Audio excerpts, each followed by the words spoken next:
What's going on, everybody? Thank you for clicking on the link. I am Fair Play, and I am here to do my always late review of Greenleaf. This is going to be season 2, episode 12, entitled House Rules, honey. But before I get started, I just want to say I hope and pray that everybody is faring well. I know it's just a few of y'all subscribers on here, but I hope everybody's doing well. Your families are doing well in spite of all of these storms and natural disasters that we've been having lately. I hope that everybody is doing as good as to be expected. I'm very thankful that no storm has come near my place of residence, and that not anything terrible anyway. We've been getting some rain and wind, of course, but I'm really glad that there's been no damage or flooding where I am. And we're very close to the state of Florida because I am in Alabama, and all is well. And I'm thankful for that. Hurricane Irma supposedly has hit here. I don't even know. I try not to even concern myself with it unless I know for a fact that there's a serious threat. But I do pray for people, and I hope once again that everybody is doing well. Well, without further ado, let me get started. As usual, I take a whole lot of notes, you guys, and it doesn't matter how much I tell myself I'm going to try to keep the review short. It's just not easy to do with Greenleaf, There's so much happening on there, so much going on. The last time I actually did a video, I was in Las Vegas this past, Tuesday, and had a good time, but I was so tired. We did a lot of running. It was early mornings most of my trip, and I was supposed to be on vacation, and I don't like to come back from vacation tired. But anyway, I'm pretty much rested up now, I guess you could say. I think I'm a little too rested now, y'all. So y'all bear with me, and I hope I don't sound like I'm rambling, because see, last Tuesday, I didn't have any notes for real. I had some notes, but they were kind of scrambled and everything. So I'm gonna do the best I can tonight to do better than what I did last Tuesday. So anyway, house rules. The episode starts off with Bazie preaching one Sunday, and he's preaching this charismatic sermon on inclusion, acceptance, and taking a stance against homophobia in the church. And he takes shots at Calvary Baptist Church, and his congregation is kind of in shock when he starts proclaiming and saying that God loves homosexuals too, which we all know that there's no denying that God loves everybody. He loves all people, regardless of what you do, he loves you. There's no secret about that. But the people, he was saying that they are accepted at Triumph and whatnot, and while he's preaching hard preaching, you already know that he's basically trying to put the nail in the coffin with GiGi. He's trying to, as we already know, steal her from Calvary.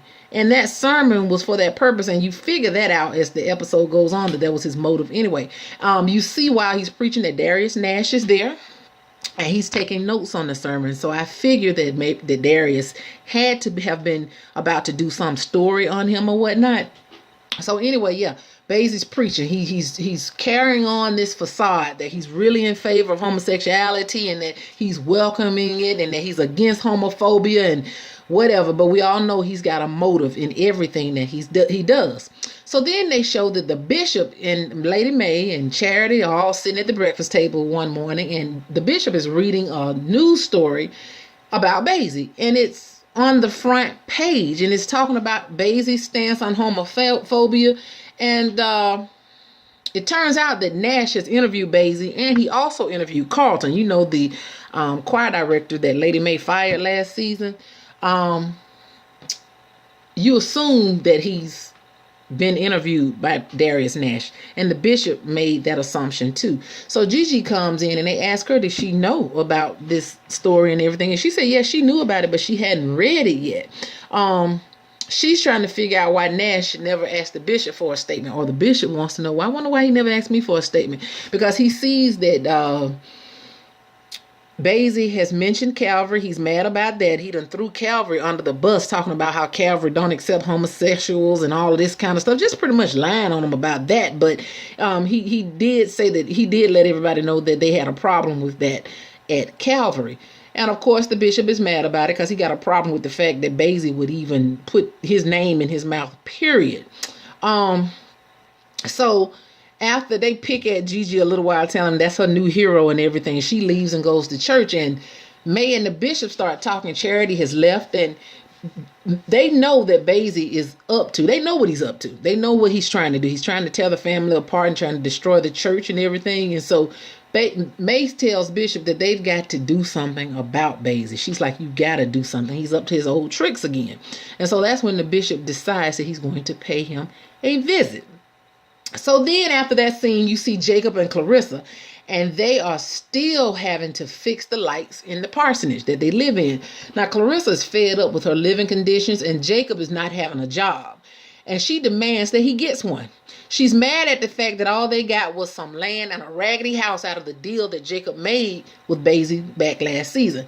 Now, Clarissa suggests that Jacob uses the money in the Go Help Me fund to help pay for the bills, but Jacob waxed super holy on her. He tell her he's not fixing to do the same thing that Bazie did. He considers that stealing. He don't think that that's what that money is for, and he's probably right. So Jacob is trying to do the right thing, even though he still doesn't have much wisdom, but he's right about that Go Help Me account. That was not set up for him to pay his household bills. That's supposed to go towards him feeding the hungry and helping the poor and possibly, doing things in the community. Okay. So then, of course, you see, like I said, you see him and Clarissa having a moment. All right. So then you go back and you see that GiGi is at the office, and she's gotten Darlene and somebody else named Antoine to actually gather up all of Kevin's old job-related documents so that she can go through them, because we know she is the new outreach coordinator now. And Darlene wants to know if GiGi's going to be preaching again. But GiGi says no, because she don't believe that that's her place. I mean, she's like, Darlene, I'm surprised that you even want me to preach again. But Darlene's like, yeah, you were good at it. GiGi tells her no, because she's still trying to find her place at the church. This is one reason, the fact that she's no longer preaching, y'all, sidebar, I believe that's one of the main reasons why May is now okay with GiGi, is because she's not preaching. We know last season May had a big problem with GiGi being in the pulpit. And so I think the fact that she is not preaching is a relief to May, okay? So that's just my thought. Y'all let me know what y'all think in the comments. I think that May is finally okay with her because of that. All right. As long as she's doing what May wants her to do, May is going to be all right with GiGi. All right. So then you see Bazie in his office, and he's literally being hemmed up by some man that you can obviously tell he is not somebody that goes to the church by the conversation that they're having, because Bazie's telling him, man, I'm gonna pay you, I'm gonna get you your money, just give me 2 weeks. He begging for a 2-week extension on whatever it is. And you could tell that he's probably one of those gambling goons that has come to collect his money from Bazie, which we find out later on in the episode that Bazie still owes about $250,000 in gambling debt. So Bazie's still gambling, okay? He's got a problem. But while the man is there, Bishop comes into Bazie's office. He don't even knock. He just barges in, okay? And so when he does this, Bazie changes his conversation with the goon to make it seem like he's going to get him some other paperwork or documents or whatever. He tries to throw the bishop off, but the bishop ain't no fool. He's staring at the goon as he's leaving, and he knows something is not right. So you're going to have to wake up early in the morning to get one over on Bishop James Greenleaf. That man has been around for a long time, Bazie. That's what I was saying. You can't fool him, okay?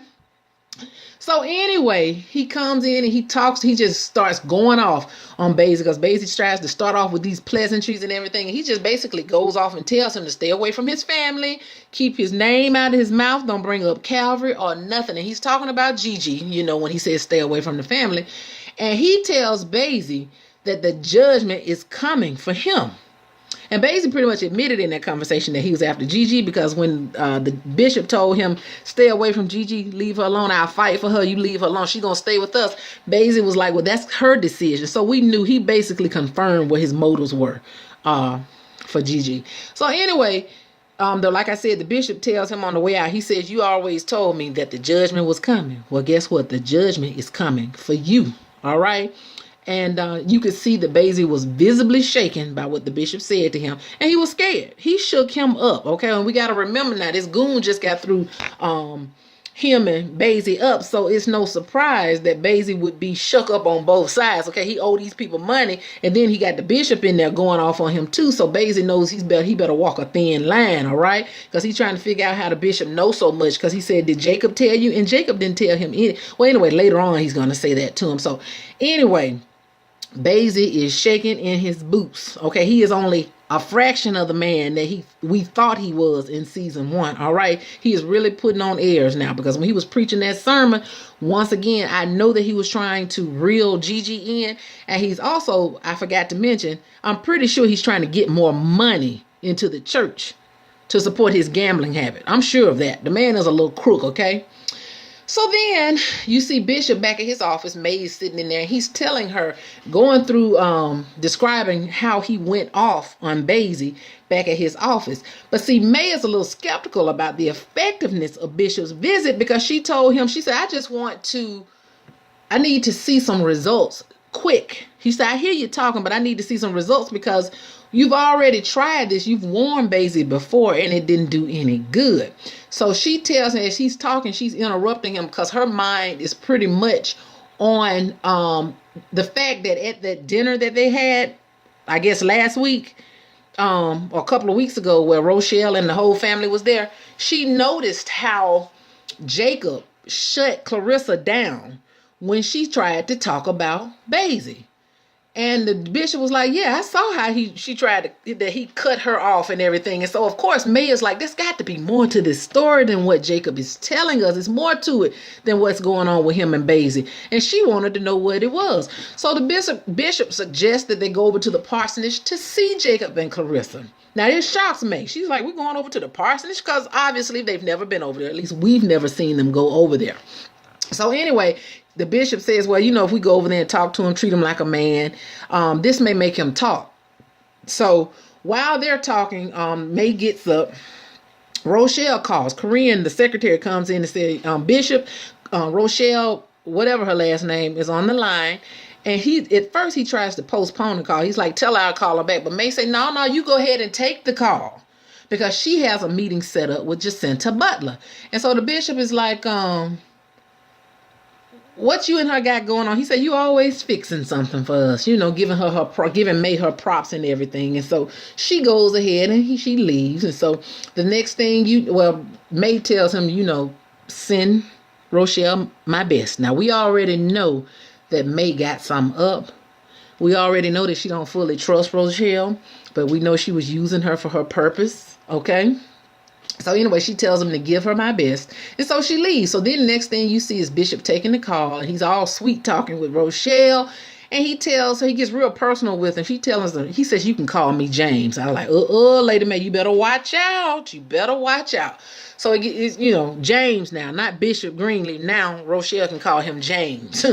So anyway, the next thing you see, GiGi, as she was going through Kevin's stuff, she discovered some information and pamphlets on that Christian homosexuality counseling group called Fortitude Families that Kevin was involved in. And she didn't know anything about it. So she goes to the bishop about it, because she's mad at the fact that Kevin was involved with a group that suggests drinking syrup or Epicac to make him puke anytime he thinks about homosexuality. And turns out that the bishop already knew about it. So GiGi thinks that is the very reason why. That's proof that Bazie is right about his stance. Little does she know, Bazie could care less one way or the other. He's just trying to use her. He's just trying to do some stuff to reel her in. She doesn't know what Bazie's motives are. Okay. So, anyway, she continues in the conversation to try to implore the bishop to take a stand against homophobia. And she wants him to preach about God's love of homosexuals. They get into this back and forth thing. He basically, to sum up his whole conversation, he was saying to her, he agrees that the Fortitude Families is a garbage group to him. He's kind of saying that he basically says that he feels kind of the same way that GiGi does about homophobia, but he doesn't really know what stand to take or what side to be on with the issue. He doesn't know what he should do, because she asking, what are you going to do? What stand are you going to take? And he's like, I simply don't know. He's explaining that he can see both sides of the argument. He can see the side of the homosexual that wants acceptance, but he can also see the side of the anti-homosexual or the people who don't agree with homosexuality and the stance that they take. He says he can see both sides of it, and he's going to have to pray about it to see what kind of compromise he can come to. And she's just trying to force him, and she keeps trying to force him Y'all, I'm really trying not to put my personal beliefs and ideas in this conversation, but she's really trying, and I'm trying to stick to the script because it's, it's real easy to get off of the script.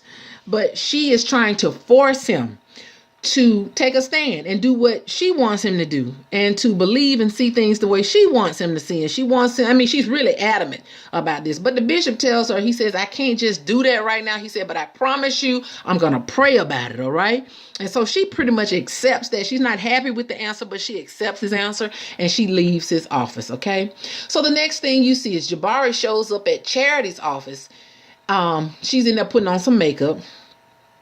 And he tells her, you don't need to be doing that for me. And of course she says, I'm not doing it for you. But anyway, he tells her that he loves this new song that she sent him, but he needs her to make her own demo of the song. He said there was nobody there in Nashville that was really qualified enough to do a demo for her. So he brought her some equipment for her to actually record her own demo, some device that she could hook up to her laptop, that she can do all of this at home in Memphis. He was trying to make sure, that she had what she needed. But of course, her being the sappy, whiny, crybaby, spoiled brat that she is, that's what I think of Charity, yes. She thinks he doesn't want her coming to Nashville to write anymore. But see, that's not the case. He explains to her that her song he basically lets her hear how the song sounds and everything. And he tells her, I just want you to have every tool that you need to do your music. That's all it is. He said, of course I want you to come back, but I want you to be able to do what you need to do while you are here as well. She accepts that, and eventually he invites her to dinner that night. Okay. That happened in 2 scenes, but I felt like that could be combined in one. So I'm telling y'all that right now. He actually invited her out to dinner. Of course, she's getting all excited and whatnot. So then in the next scene, you see May and Jacinta out having lunch. And May is basically inviting Jacinta to be an honoree at her annual women's meeting. I think that's what they're about to have, that annual women's conference that she has. And she wants her to be an honoree. She tells her you don't have to do anything but sit there and look beautiful and just accept this award and whatnot. And of course, Jacinta tells her that she'll be honored to attend and to accept it. And the next thing you know, as they were getting ready to leave, May starts to probe, and she slyly just asked, without saying what she was asking about, she asked Jacinta how she knows Rochelle. And she tells her that Rochelle handles her finances, that she's a genius when it comes down to money. And so then she asked May, she says, how do you know? And May says, well, she's been shopping for a church home and she's been visiting Calvary while she's doing that. So that's how she knows her and everything. And so May, slick as she is, May being as slick, y'all, I'm sorry, I done jumped somewhere in my notes, but she's as slick as she is. She begins to tell Jacinta, she mentions Rochelle's experience at the old church called Greater Redeemer. She said it's just a horrible thing about the experience. Now, May was talking about breast cancer, but she was trying to check to see if Rochelle was telling the truth. So she mentions her experience without saying what the experience was. And so Jacinta tells May, she asks her, she says, so Rochelle told you about that? And she says, well, girl, it was horrible. And she says, it's a sad shame how women always get blamed for situations like that with men who should exercise some self-control. So she never said anything about Rochelle having breast cancer, okay? But she said whatever it was that happened between her and some man. And I'm assuming it was the pastor. I'm assuming. So or some married man, of course, and they probably ran Rochelle out of the church, all right? Jacinta asked May, after she tells her the little bit that she told her, which you can draw a big conclusion from, Jacinta asked May not to let Rochelle know, because Rochelle doesn't know that Jacinta knows what happened. So she says, May, please don't tell her that I told you, because she doesn't know I know. And so May agrees to be she agrees to be real confidential. She says, I'm not going to tell anything that you said. I'm not going to tell anybody. All right. So at this point, as Jacinta leaves, May's standing there looking like she looks, that Lynn Whitfield, she wears her emotions in her face, honey. And May realizes that Rochelle either lied to her about having breast cancer, or she just didn't tell her everything that night when she was over to her house. So anyway, now May is even more suspicious. She knows something is up, and I'm sure May gonna get to the bottom of it. All right. So the next scene you see is Jacob comes home. Zora is in the room with that little boy Isaiah, and they are going over biology homework. But then he starts to kiss all over, talking about let's take a break. And she said we already took a break, so I'm wondering if they done already had sex one time. He was trying to get it again. But anyway, he starts kissing all over and everything. And the next thing you know, she heard her front door close. And she realizes, oh my God, somebody done came home. So she jumps up and she's in the room with him with the door closed at that. So she jumps up and Jacob comes to the door with some donut holes or whatever. So he notices that she's acting strange and he pushes the door open and there is Isaiah sitting on her bed. Okay. Jacob calls him out there. He goes off on him and he tells Isaiah not to ever come to the house and be in Zora's room with the door closed. Either you're going to do right or don't come back to this house at all. He said those are house rules. You know you ain't supposed to be in her room with the door closed. Okay. Zora standing there looking stupid. And the next thing you know, Jacob pretty much sends Isaiah home early. After that, Zora tries to say something slick to Jacob, but Jacob says he interrupts and cuts her off. And he's like, he dared her to say something. What you got to say? And he tells her, you know you wrong. You know better, you know? So anyway, I'm so glad he got a grip on that girl, but he don't know that she done already been tarnished by this little boy, okay? It's too late. She's already been turched. That's right, turched, y'all. So anyway, the next thing you see, Rochelle came to see the bishop. She's sitting up in his office. That's why she called him earlier. And the bishop sitting there telling her the story all about how he went and checked Bazie about his recent sermon, which she had heard because some friend sent her the YouTube clip of it. And she pretends that she's taken aback by what she heard, and she told the bishop that basically confirms her decision and his sermon, and that is the reason why she came to Calvary to see him that day, is because she wanted to tell him that she has decided to join Calvary. And the bishop was like jalapeno, you know what I mean? And so yeah, he's happy, he's excited. And it was at that moment, and I could be wrong, y'all tell me what y'all think. I hadn't heard anybody else say this, but I think Rochelle is working for Bazie. Either she's working for and with Bazie to try to bring down Calvary, because she just came out from under a rock. She just came out of nowhere, okay? Either she's working with Bazie, or if y'all remember last season, he said he had a sister. I'm wondering if she is his sister. Okay? And she's come there to help him bring down Calvary. All right?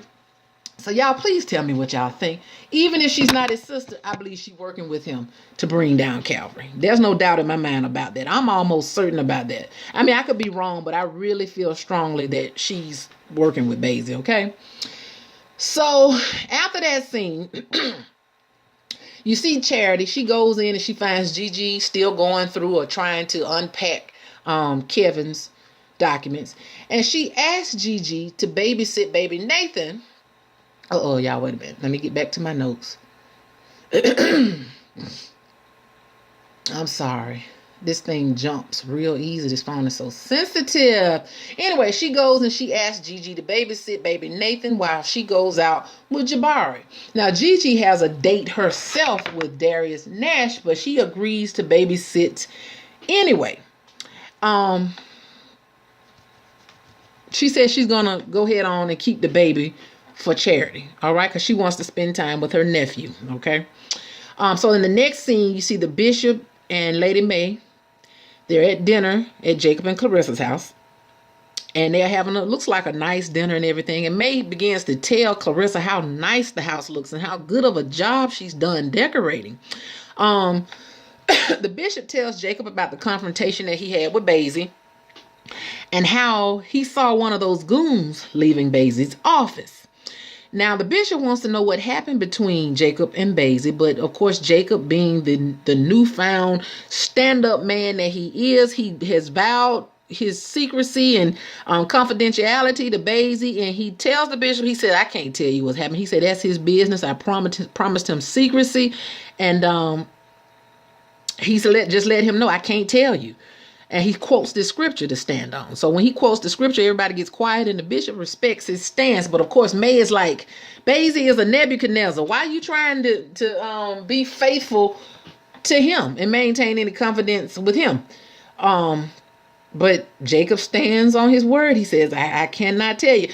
You know, Jacob, as unwise and as childish as he can be, he seems like he might be the only one that's really trying to do right on this show. And even after he did everything he did, he was cheating on Clarissa last season. We know that when it first started. But when he stopped. And he actually has started to try to do right. He just needs to grow up. He got a lot of growing up to do. Because any man, a grown man that's watching his family struggle, talking about he preaching and won't work, that's a problem. He needs to get a job, okay? But we'll get on to that later because it's going to come back up, okay? So anyway, after they get through having that conversation, when he tells the bishop that he quotes that scripture, the bishop says, well, I can't argue with that. And Clarissa doesn't like what Jacob said. She don't like it one bit, and she looks at him crazy. He don't see her, but she really gives him the side eye when he said what he said. Okay? So then the next thing you see is Darrius shows up to the office to pick up GiGi for their date. And this is when GiGi tells him about her decision to babysit for charity because she needs to prove that she cares. I mean, she says, can we just stay in and I'll cook dinner or whatever? And he's disappointed, but he tells her, it's okay, I understand. Because he understood her excuse. I guess he accepted her excuse that she wants to prove to charity that she cares about her. And she thanks him and everything. And then he's standing there visibly looking disappointed. So Darrius is like, oh, okay. I'm sure he wanted to be alone with her, but it's going to come up later what the problem is. So anyway, you see Zora and Sophia. Sophia's driving, and they're on their way to the cotillion dinner. Like a pre-dinner, I guess, like a rehearsal or something to show them how to act. Sophia is asking Zora all about the ins and outs of the dinner. And Zora is half paying attention because she is wrapped up in her phone and this texting conversation she's having with Isaiah. I mean, he has got her whipped, all right? And now that she done had sex with him, I'm sure there's nothing you can tell her at this point. Her mind is probably gone. But anyway, she going back and forth texting. And that's when Sophia is like, what in the world is going on? Sophia looks like she's definitely disappointed. She knows the girl that had sex with him. She just, you could tell she's concerned for Zora. And she knows she's too wrapped up and caught up in Isaiah. And she tells her that the people at the cotillion dinner are probably not going to let her bring her phone into the dinner. And of course, Zora comes up with some kind of excuse, but she realized she starts seeing as Sophia is just disgusted with her and she's sick of her. And so she agrees to put her phone down. So the minute she puts it down, she's still getting these text messages and she has to respond. But she does eventually leave the phone in the car. Okay, she finally puts it down. It's killing her though. It's killing her. You can tell that. So anyway, the next scene you see Charity drops Jabari off at his hotel after their date. And they pull up in the front of the hotel. She wanted to park somewhere, like in the parking lot, because she thought she was going to be there all night. She wants him. She doesn't say it, but you could tell that she wants him to ask her or invite her up to his room. But instead, he pretty much tells her good night. And he pecks her on the cheek.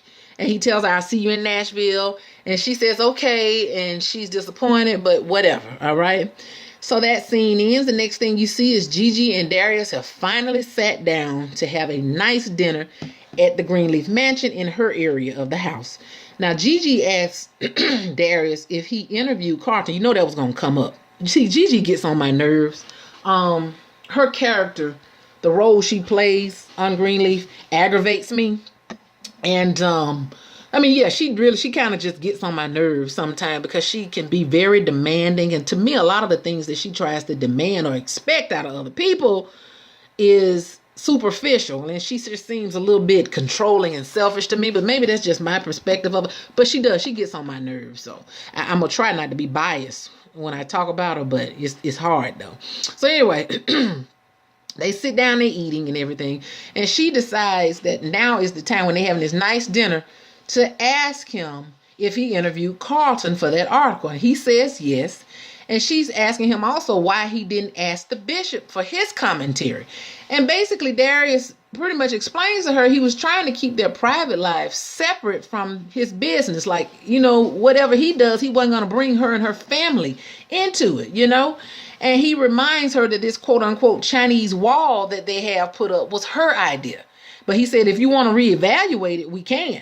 She's like, no. She tries to pretend like she's okay and she accepts his response. He's just letting her know that, I'm just trying not to bring the Greenleafs into anything. I'm just trying to do what I said I was going to do.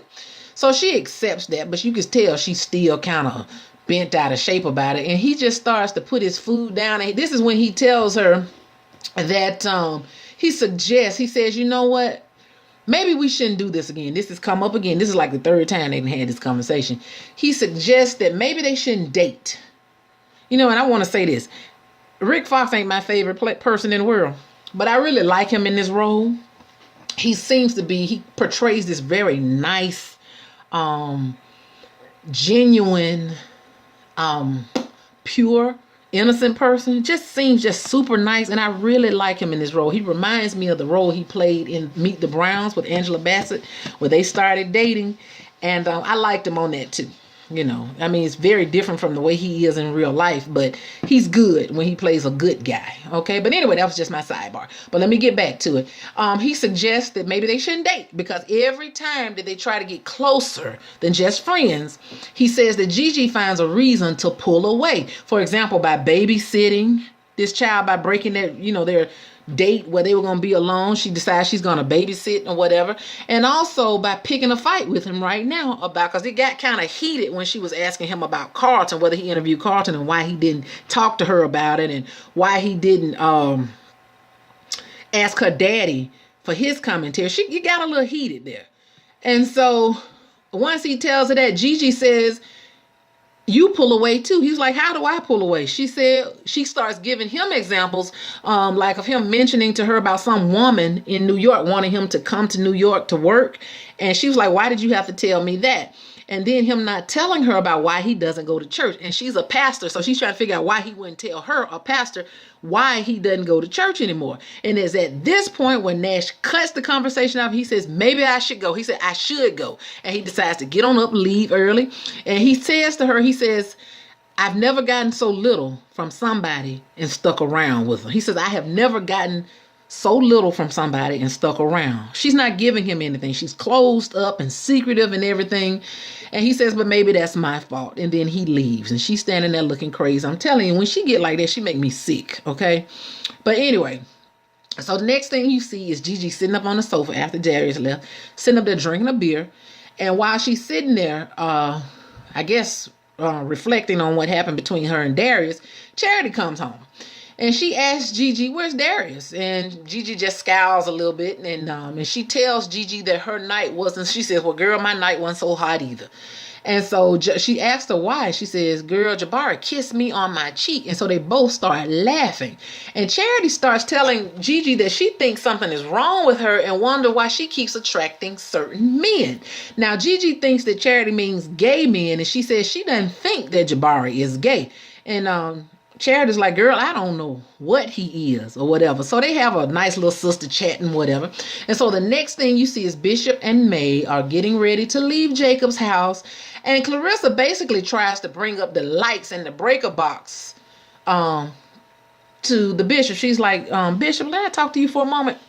She's like, the breaker box is still messing up. She needs some help. And she's willing to try to do whatever she can to get that breaker box fixed. That means borrowing some money from the Greenleafs. But of course, Jacob in his pride and everything interrupts her, gets loud with her and cuss off and tells her, no, just cuts her off. Now, Lady May was like, let her finish saying what she got to say. He was like, no, we already talked about this. So they start to get into it where he's telling her off. But the bishop and Lady May go head on and they leave at this point, which they should have. And when they leave, him and Clarissa get into this heated conversation about him not looking for a job to help out around the house. And she's frustrated and disappointed with Jacob. And she's just tired. She says she's trying to take care of her family in this raggedy house. And so Jacob is going off and he mentions to her that back when he was cheating on her and creeping, that he deserved her disrespect and disdain because he wasn't right. But now that he has the moral authority that she's always prayed for and wanted, He said he's not going to stand for her treating him that way again. So she needs to wait on the Lord to provide for him. He starts clapping his hand at her and tells her to wait. I mean, he's just going to take over and take control. But you know what? Now he has a point about how she's usurping him, but she has a point too. Because as a preacher, it's his responsibility to provide for his family. He can preach all around that, but he's supposed to be providing for his family. He should not be putting the pressure. That is, even if you read the Bible, you'll find out that for him to put off on his wife to take care of all the bills, just ain't the way it's supposed to go, and he's just not having any kind of consideration for her. He's just doing what Jacob wants to do, and I think he's wrong for that. But anyway, let me get back to this. He said he wasn't going to stand for her treating him that way, and she need to wait on the Lord. And he tells her that you need to start paying more attention to Zora, because I don't know if he told Clarissa that Isaiah was over there in the room with the door closed or not, but he said you need to pay more attention to Zora, okay, and stop worrying about other stuff and just pay more attention to her, because she needs it, all right? And that's true, because she do need to pay more attention to that girl, all right? So anyway, that's all messed up, and she looking at him crazy. Clarissa done told him she don't care nothing about his pride. You can see that she's mad, and you can tell that Clarissa got plans, and she's going to take matters into her own hand. We just don't know what or when, okay? So anyway, the next thing you see is Zora at home after the dinner. She calls Isaiah. He started acting real salty with her and stank with her because she didn't answer his calls while she was at this dinner. And she told him, she says, I couldn't answer the phone. They made us leave our phones out. So she's asking him how his rehearsal went. And he says, you had to be there. You should have been there, and hung up in her face. Hung up in her face. All right. I said, oh, okay. The last dude hung up in my face. I ain't talked to him no more. Anyway. So then you see that GiGi gets a call from Darrius that night while she's in the bed trying to sleep. And he has come over to the mansion to talk to her. He says, are you awake? If you're awake, could you come on down here? I want to talk to you. And when she gets out there, he starts to explain to her why he stopped going to church. And it turns out that he used to be married, which was a shock to GiGi because he ain't never told her that he was married. And he said his wife died in a car accident one Sunday on the way to a matinee. They were T-boned, and his wife wound up dying. And he said when he went to the pastor of the church to ask him for some understanding as to why this happened, he said the pastor told him not to question God. Okay. And he said he hasn't been to church since. Okay. So GiGi hugs him. And she tells him that she hopes that she's going to see him again before he leaves. And he says, yeah, you're going to see me again. And so they hug it out and everything. And he leaves and they have some understanding. I'm pretty sure that was hard for him to say because he didn't kept it this long. But yeah, that was a very intense, emotional moment, really, that he had to come on out and tell that there's no way he could continue to date her and not tell her that he had been married before. All right. So anyway, the next thing you see is Clarissa goes to see May and the bishop to tell them how her and Jacob used up all of the savings that they have to bail Bazie out of his gambling mess that went on last season. And he used Triumph's money instead of his own to do his gambling, which was the problem, and it was illegal too. The bishop didn't know all this. And Clarissa tells him that all they got was this 2 acres of land, money pit, and this broke down parsonage in return. And Clarissa's unhappy with that. She feels like they should have gotten more. She says she feels like they should have gotten Triumph after that.